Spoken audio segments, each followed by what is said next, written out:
Hey guys, it's Gerald here. And you know something I've never really understood?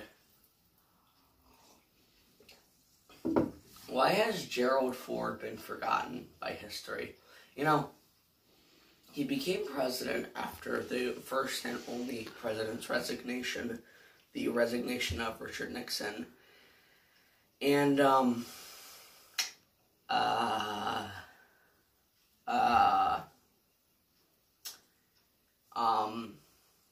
you know, let's face it, Gerald Ford wasn't that memorable, but still, I think we should discuss his presidency and his legacy for both reasons of interest and for understanding our own country and how it got this way.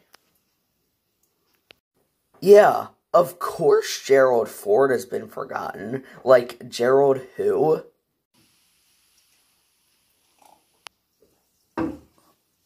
Benga, saying that kids today are just unaware of who Gerald Ford was is giving them way too much credit. I guarantee most kids today don't even know who Bill Clinton is. Bill who? Benga, you are why this platform is so painful for me. Just know that. You atrocious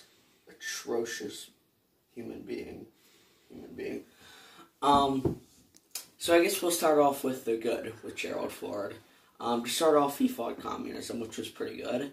And he fought it peacefully, unlike a lot of presidents, with things like the Vietnam War. Gerald Ford pursued the destruction of communism through relatively peaceful means. One example of Gerald Ford's more peaceful means to the end of communism was on August 1st, 1975, he and then Soviet President Leonid Brezhnev went to Helsinki, Finland to sign what is quite obviously called the Helsinki Pact, in which the Soviet Union agreed to uphold human rights. You know, human rights, that thing that communism gleefully ignores at every opportunity, with anti-individualistic leaders like Pol Pot and, to a lesser extent, Mao Zedong. Not saying that Mao Zedong was bad to a lesser extent. In fact, he killed more people than Pol Pot, but Mao Zedong made slightly less of a deal about crushing individuality as Pol Pot did. Secondly, Gerald Ford ran the WIN program, or Whip Inflation Now program, in which he actively slowed down the economy in order to prevent inflation.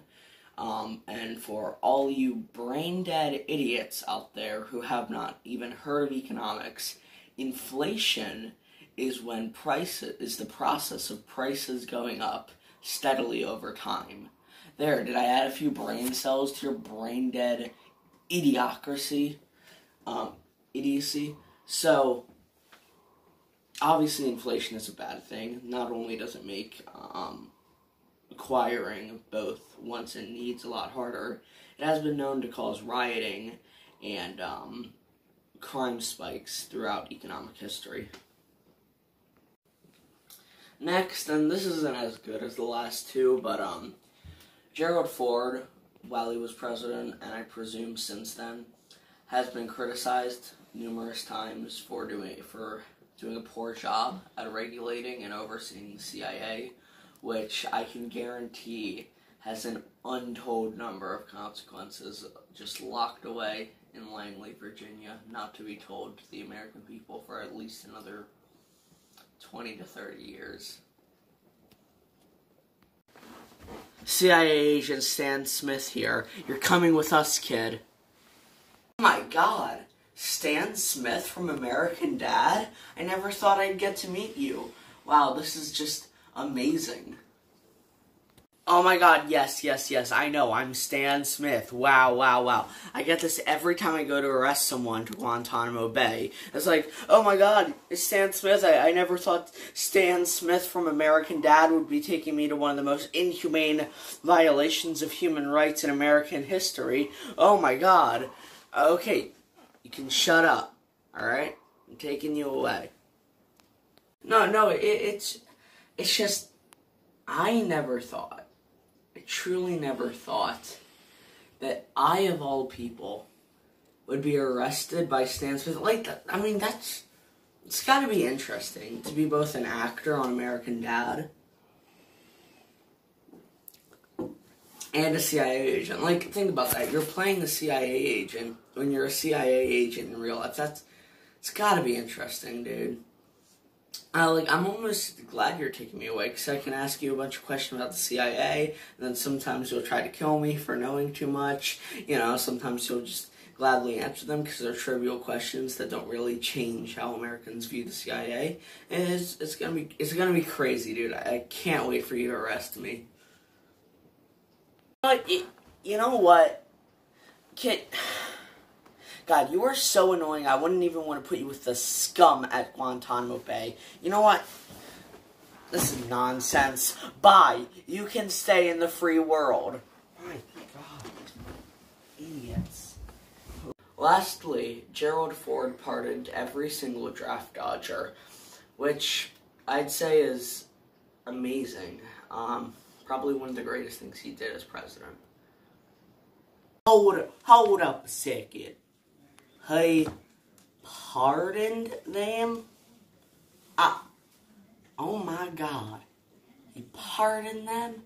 He didn't boil them alive in acid like a draft dodger deserves? You should fight for our country. Patriots, you need to be a patriot. I don't care if you have some physical disability that makes it impossible for you to fight. I don't care if you're 70, 80, 90, 100 years old. We need every American man, woman, and child needs to fight in these wars. We need to love this country. Shut up, I know I drafted Dodge too when I was 22. But,